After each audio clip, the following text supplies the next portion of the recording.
This episode is brought to you by Queen and Slim. Go watch it in cinemas. It's out now. The link is in the description, so make sure you click it. Bruv, find out where it is. It's in UK and Ireland. Boy, go watch that. You get me? What took you so long to respond to me? I didn't feel like being alone. So you turned to Tinder. You made a playlist? That's cute. Failed to execute a turn signal back there. Are you serious? Why is he under arrest? I support what y'all doing. It was self-defense. Power to the people. You know, Black Bonnie and Clyde. As long as my lady remembers me fondly, it's all I need. I'm tired of playing it safe. Thank you for this journey, no matter how it ends. Queen and Slim in cinemas January 31st.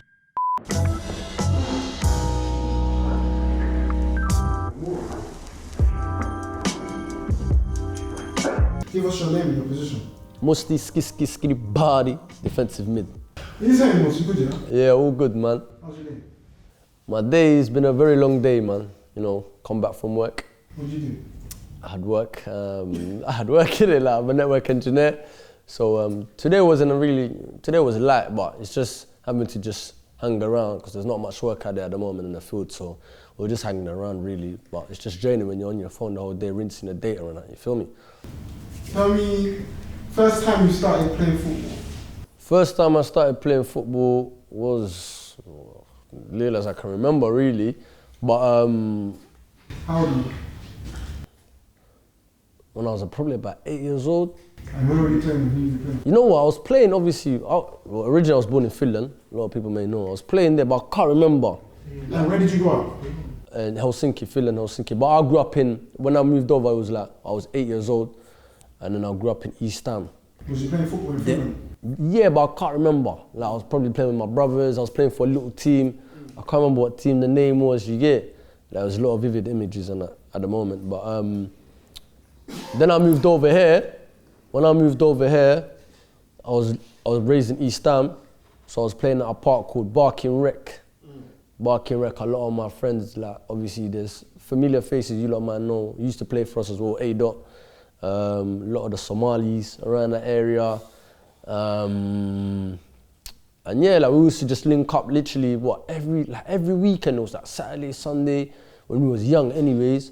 We used to play at the cages, little five aside, 7 aside. It was decent still, and that's where I first started playing. That's where I started to learn my trade. How old are you? I was 8 years old. So going up from there till I got to secondary school really. What primary school did you go? I went Nelson Primary School. Yeah, and that's in East Ham. I was playing obviously football there as well. Not for the school team though. I didn't play for the school team because I wasn't allowed to. Yeah, man, that's the parents, you know what I mean? They want you after school, you know, you're going to mosque lessons, you know what I mean? So it's a bit peak right now, you know what I'm saying? But obviously I had my football time at lunchtime, you know what I mean? So, which was the fun part anyways. What secondary school did you go? I went Langdon Secondary School. And even then I didn't play for the school team. Why is that? I don't know. No, I wasn't even playing for the school team. You know what? I didn't even go to the trials. I didn't do nothing for the school team, you know. But was you not interested in football? Like? I was. Again, it's just my parents, man. Rah! They were harsh on me, you know. Man, just thinking about it. Nah, I need to have a word with us. No. But again, obviously mosque as well, you know what I mean? After school, I used to go to mosque a lot. So my mum wanted me, obviously, be strong in the deen and stuff like that, so. What age did you get into football? 11 aside. You know what? Very late, man. It was when I was about 14, 15. Yeah. I was playing for West Ham Community, the Kicks team. That's when I started, that's in Beckton. That's when I started playing proper 11 aside football. But previously to that, for my secondary school team, I used to play a lot of indoor football. So I used to even go to the indoor after school indoor football. So I used to do a lot of 5-a-side indoor football. I preferred indoor football than outdoor, which is a bit weird. I was playing futsal. And then when I left, obviously I was hanging around with a group of friends in school, and then they were like, yo, must come Kicks. And I was about 13, 14. And then at the time, Kicks never really had a team. It was just a community thing, everyone come play. And then when I got to about 14, 15 is when they actually made a team, and we started playing in different teams and friendlies.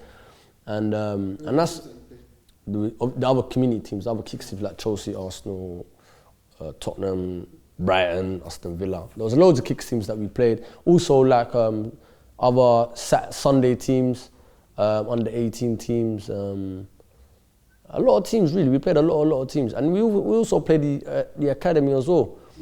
West Ham Academy. We actually played the academy team. I had a very good game actually. I think we lost that game 5-4 or 5-3 if I remember. But I come on, it was funny how I come on actually. I wasn't even favoured at the time. I was playing centre mid. I wasn't even favoured. It was a last minute pick. There was a guy, it was a manager who was taking over. It was a new manager. He didn't really know me too much. You know, the rest of the boys. And obviously the boys were like, no, you got to bring Mus. And then when he brought me along, he never really played me. It was 3 halves, so we played 3 halves. He never really played me for the first 2 halves. And obviously things weren't going well. And then he put me on the 3rd half. And then at the end of it, it was like he was our best player. Like, come on, done my thing. You know what I mean? I had a very good game, I can't lie. I had a very good game against the academy, but it's just too little to show for it, really. You know what I mean? In 30 minutes. But yeah, it was a good experience playing against them. And then obviously set the tone from there. And that's when I really took 11-a-side serious. And then you wanted to make it a professional. Yeah. And then from then on, football just picked up. So I started playing a lot of football, like literally Monday to Sunday. Where were you playing? I was playing at Billy Ricky at the time. Before that, actually, I was playing at Hampton and Richmond. I was at Hampton and Richmond when I was about 16, 17. And then from 17 to about 19, I would say. Well, technically 20, they sent me out on loan as well for that season. But after that loan, I left. So I'll say 17 to 19, I'll say I was playing for Billy Ricky as well. So what was the age that you thought, maybe I'm not going to play football no more, I'm not going to progress? About 3 years ago now. Well, I'm 25 now, so about 3 years ago I was about 22 maybe, 22 maybe. 22, I was still playing, don't get twisted, I was still playing, but my hopes as making a pro wasn't there. Do you know what I mean? Maybe when I went past, I always said to myself, if I go past the age of 21, just enjoy it. So I started to enjoy it, less football. When I got to about 22, I just started to enjoy my football, playing for different teams in SXC, you know, and just enjoying my football really, never taking it too serious, never overworking my body. Cause, and then from then on, I just tried to find happiness in life, and that was my aim really. But at the end of the day, I love football at the same time, so I carried on playing football. Even till now, I still play football till my legs can't walk really, till it's time, you know what I mean? So, but yeah, that's the realness of it really. Did you feel like you have like support to like follow that football? If we're talking family-wise, yeah, from my brother, from my older brother. He comes to some of our games, even now he comes to the Baiteze games. Him mainly, yeah. But parent-wise, not really necessarily, because I get it, obviously they don't, obviously they see it as, look, like is a high, what's the chance of you making it pro, you're from a, I don't know, would you say like you're a minority in this country kind of thing. So they obviously I get where they're coming from, all their life they've been trying to, better themselves all their lives, and then for them to see like, what's the chance of my son becoming a footballer is ridiculous. So they always wanted for me to be a better person than that. So they wanted me to be, I don't know, like a doctor or whatever. I guess, man, African parents are all the same, man. But I ended up being an engineer. Somehow she's proud of me. And, so what was the... Because I know a lot of the boys were doing tournaments before Baiteze started. Were you part of it? Yeah, I was. In fact, it was funny because the tournament stuff, I was rivals with a couple of the boys. You had the 4-7 lot, and then you had my lot. I don't remember what we called ourselves at the time. It was just a basic name like Newham All-Stars or Newham Generals and dumb basic names. And the funny thing is, I don't know how we lost to these 4-7s, because on paper, when you look at it, man, I had Junior Kanadu, I had Vendel, I had Drew Sambu, I even had Theo Ola in my team. I had ballers in my team, Like if you're from them, these players, like they got very good resumes, and we sometimes fall short. I don't know why. And then you got man like Marco Ben, Jay Knight, and Stephen Olu lifting trophies. Like it's mad. But it gets there. I mean, they done their thing anyways. But at the same time, we're all family. Like every Sundays, religiously, we used to link up at Newham Cages. Literally, we used to do a tournament, like 5-a-side, 7-a-sides. Used to get heated, actually, to be honest with you. Some of the stuff that used to go on there, madness, bruv. But it was good fun. Even the camera crew, they used to play with us, man. It was mad. Before all of this, do you know what I mean? Lloyd used to come play. you know, don't know what he used to do, but he used to come play. But yeah, we had a Nafi on the field. You know, Wale, even a Nafi, his brother when he was young. You know, big ups to him. Now signed at West Ham doing his thing. Hopefully he keeps going and keeps grinding. You got Timmy as well, Wale's brother, used to play with us. He's signed at Norwich as well. You know, you know, there's a lot of players that come from them cages that are signed right now. So, you know, may God guide them, do you know what I mean, and get them to where they need to get to, man. Would you say that was like a breeding ground for talent? 100%, man. 100%, man. Like, if I'm being honest with you, majority of the boys, they can't tell you right now that them cages wasn't their breeding ground, because that's where everyone learnt their football from. And we gotta remember, okay, you go to teams, they coach you, but where do you express yourself? It's games with your friends. That's where you really express yourself. You start doing different things, you start doing skills, you start implementing habits. Okay, some managers might not like certain habits you might do, but realistically, where you enjoy yourself is where you express yourself. So when the boys come Sunday football, you express certain skills, you show your talent, you show what you can do, and then you go from there. The coaches can coach your system, but they can't teach skill. And that's where you learn your skills from. So 2 years ago, Baiteze started. 2 years later, you got 40k subs, 20k Instagram, couple thousand on Twitter. You are doing your thing.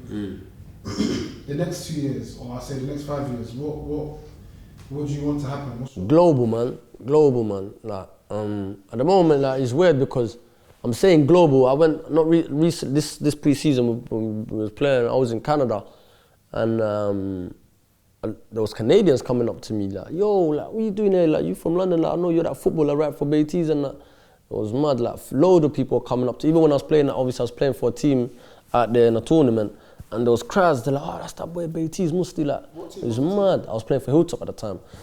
Yeah, big up Hilltop, man. They're family for real, but. I was playing and there's Canadians, bruv, like saying, "Yo, Musti coming up to me." It was crazy. I didn't think we'd go that far if you look at the spectrum of the world and that, which is crazy. 40k subs, you're thinking you got what, Canadians watching you? It's mad. But ideally, bigger and better. And in due time, I feel like eventually, you know, this will be a full-time job for some majority of the lads. Do you get me? So. Necessarily, it might not have to be just, necessarily it won't just be like, just turn up on a Sunday and stuff, but it will be outside of that, you know, different boys venturing out to different media outlets and working over there and working at Baiteze and just growing in general, man. And Baiteze, I can see it definitely in 5 years just going global, man, all over the world, man. Singapore, you can name it.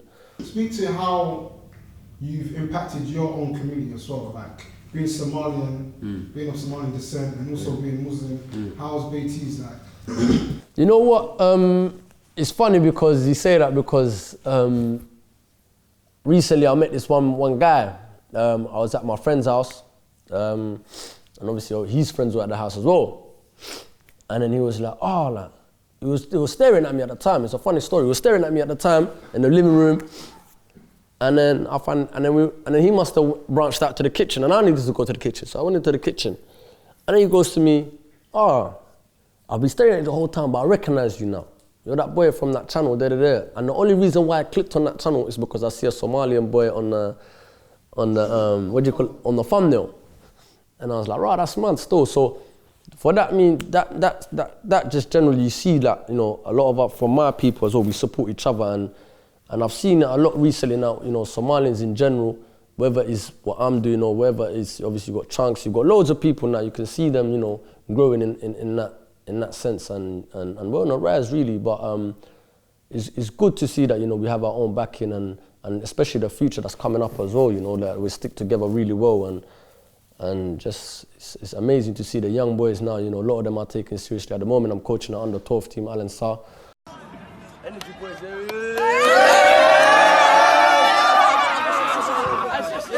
I'm here with Alan Sarr and it's a boy Musti with their skis. A majority of them are Somali boys and they're really, like, you know, got good talent and stuff, you know, and coaching them and being a bit, at the moment, you know, I'm seen as a role model, but to them, they're my role model if I was to put in a sense, because, you know, I learn from them and see where their minds are. and just showing them the way of life we're living, which is happiness, really. Do you feel like that comes with a lot of pressure? The role model side of things. So, yeah, you know, you gotta watch what you're doing. Do you know what I mean? You know, you got always conduct yourself in the right way, especially when I'm out, you know, out and about, and you can't. There's obviously certain things you have to, you know, be careful of what you say. That's the main thing. But that naturally with me is I know myself anyway. I wouldn't be out here doing anything stupid anyway. Yes. Yeah. You know, just to put it out there, but it's yeah, as a role model, you know, you have to conduct yourself professionally and show that, you know, look, this is the right way, man. This is me.